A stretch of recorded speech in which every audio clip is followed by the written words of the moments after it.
నా హుజురాబాద్ నియోజకవర్గంలో ప్రజలు చాలా ఇబ్బంది పడుతూ ఉన్నారు. దయచేసి అర్థం చేసుకోండి. ఆ రోజు గైనకాలజిస్టులు 6 ఉంటే ఒక్కరికి తీసుకొని వచ్చిండ్రు, ఆర్తో 1 ఉంటే 0కి తీసుకొని వచ్చిండ్రు, జనరల్ సర్జన్స్ 2 ఉంటే 0కి తీసుకొని వచ్చిండ్రు, అనెస్థీషియా 5 ఉంటే 2కి తీసుకొని వచ్చిండ్రు, ఈఎన్టీ 1 ఉంటే 0కి తీసుకొని వచ్చిండ్రు. మరి పేషెంట్స్ ఎట్లా రావాలని నేను అడుగుతా ఉన్నాను. అదేవిధంగా మా జమ్మికుంట హాస్పిటల్లో కూడా 70 నుంచి 100 డెలివరీలు ఫ్రీగా చేసేది. ఇలా డెలివరీలు ఫ్రీగా చేసేది ఇలా జమ్మికుంట హాస్పిటల్లో కూడా గైనకాలజిస్ట్ని తీసేస్తే ఇలా మొత్తం క్లోజ్ అయింది, 0కి వచ్చింది. చాలా బాధ అనిపిస్తూ ఉంది. దయచేసి ప్రభుత్వానికి నా హుజురాబాద్ నియోజకవర్గ ప్రజల పక్షాన మీకు దండం పెట్టి చెప్తున్నాయా, దయచేసి నా మీద కోపం ఉన్నా, కేసీఆర్ గారి మీద కోపం ఉన్నా, కేటీఆర్ గారి మీద కోపం ఉన్నా, హరీష్ రావు గారి మీద కోపం ఉన్నా మా మీద తీర్చుకోండి తప్పితే మా ప్రజల మీద తీర్చుకోకుండా మీ దండం పెట్టి చెప్తున్నాం. ఇలా ఒక్క డెలివరీ చేయాలంటే ప్రైవేట్ హాస్పిటల్లో 30,000 నుంచి ₹1,00,000 వరకు తీసుకుంటున్నాడు. పేదోడు ఏడు నుంచి పెట్టుకుంటాడు. ఇలా అదే విధంగా ఇలా గవర్నమెంట్ హాస్పిటల్లో అయితే ఫ్రీగా డెలివరీ అవుతుంది. కేసీఆర్ గారి ఉన్నప్పుడు ఫ్రీగా డెలివరీ చేసేది. మీకు కేసీఆర్ గారి పేరు ఇష్టం లేకపోతే కేసీఆర్ గారి పేరు పెట్టుకోకండి, ఇంకో పేరు పెట్టుకోండి. ఇలా అద్భుతమైన పథకం అది. కేసీఆర్ కిట్ అనేది అద్భుతమైన పథకము. మీరు రాజీవ్ గాంధీ గారి పేరు పెట్టుకుంటారా, ఇందిరమ్మ పేరు పెట్టుకుంటారా, లేకుంటే రేవంత్ రెడ్డి గారి పేరే పెట్టుకుంటారా, పెట్టుకోండి, మాకు అభ్యంతరం లేదు. కానీ ఆ పథకం అనేది దయచేసి మీకు దండం పెట్టి చెప్తా ఉన్నాను, డాక్టర్స్ని ఇవ్వండి, ఆ పథకాన్ని కంటిన్యూ చేయండి అని చెప్పి ఈ మీడియా ద్వారా యావత్ తెలంగాణ ప్రజల పక్షాన మీకు దండం పెట్టి చెప్తా ఉన్నాను. ప్రజలని ఇబ్బంది పెట్టకండి.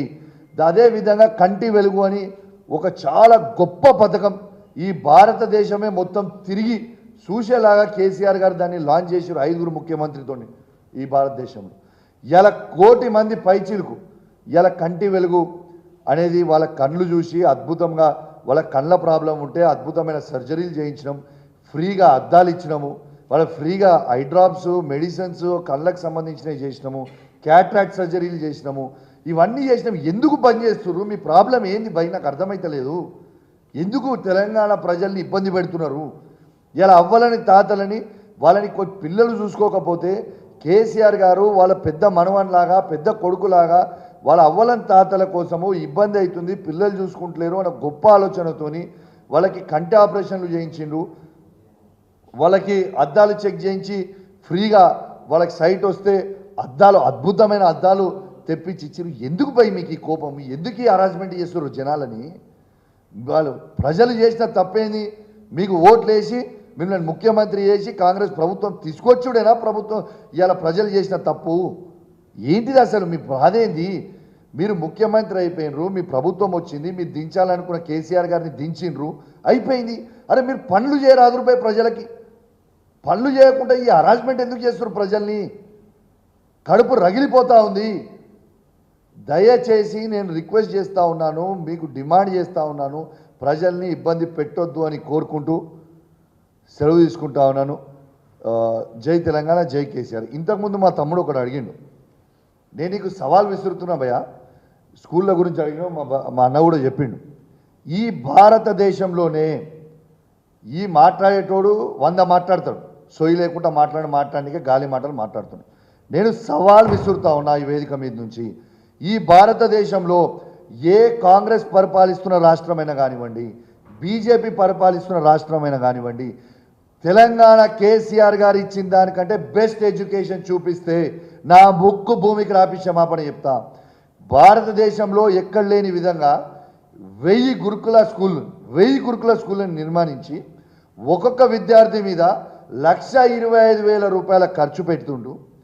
ఇలా కేసీఆర్ గారు మాత్రమే దాని ఇన్ఫ్రాస్ట్రక్చర్ నేను ఛాలెంజ్ చేసి చెప్తున్నా భయ్యా, కమలాపూర్లో కూడా మా దగ్గర గురుకులం స్కూల్లో ఉంది.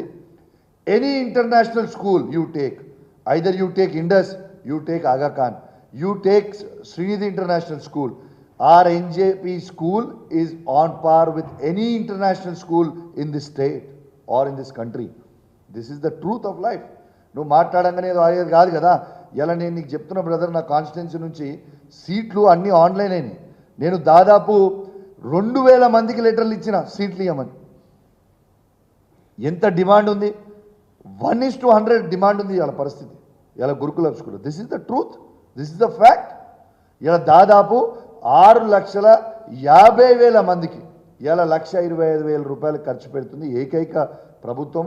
అది కేసీఆర్ గారు ప్రవేశపెట్టిన స్కూళ్ళు, రెసిడెన్షియల్ స్కూళ్ళు. ఆ పథకము అద్భుతమైన పథకం అని చెప్పి ఈ సందర్భంగా తెలియజేస్తా ఉన్నాను.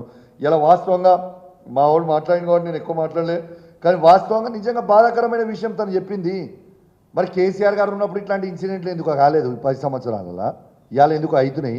ఎందుకంటే ఎవరికి ఏం తెలియదు, ఎవరికి సొయ్యలేదు, ఎవరికి ఏం తెలియదు, అసలు సొయ్యలేదు ఎవరికి. అసలు ఎడ్యుకేషన్ మినిస్టర్ ఉన్నాడా అండి? Where is the education minister?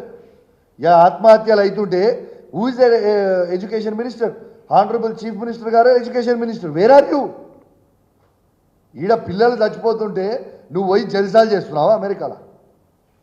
ఇక ఇంకొక మంత్రి నిన్న మాట్లాడతాడు, ఇలా మేము ఇన్వెస్ట్మెంట్లు తెచ్చినప్పుడు ఏమైనా చేస్తా. అరే మీ లెక్క మేము డ్రామాలు చేయలేదయా.